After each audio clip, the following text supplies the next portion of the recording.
মানে তুমি ভিঞ্চিদা করেছো, তারপরে তুমি তোমার মতো চরিত্র করতে পেরেছো, মানে তোমার মনে হচ্ছে না যে এই ভিঞ্চিদার পরে আমি এরকম একটা চরিত্র করতে চাই আর সেটা আমি পাচ্ছি, বা তোমাকে অফার করা হয়েছে বা হয়নি, সেটা নিয়ে না তোমার না কোনো এই অতৃপ্ত বিষয়টা তো সারাক্ষণ থাকেই থেকে যায়ও।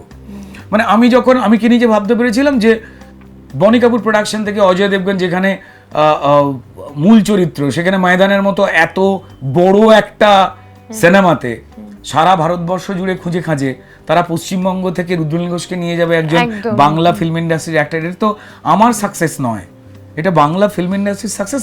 আমার মতো বাকি যে অভিনেতারা গিয়ে সর্বভারতীয় স্তরে প্রশংসা নিয়ে আসেন। আমার তো ভয় একটাই ছিল, অজয় দেবগন, গজরাজ রাও, প্রিয়ামণি, তাদের মতো এই তাবড় অ্যাক্টর, ওই সেট কতগুলো বাংলা ছবি হয়ে যাবে ওই বাজেটে কে জানে, প্রায় 150 কোটি টাকার মতো বাজেট। তো সেখানে যখন আমি এই তাবড় লোকের সঙ্গে অভিনয় করছি এবং তারা আমার প্রশংসা করছেন, এই প্রশংসা আমার নয়,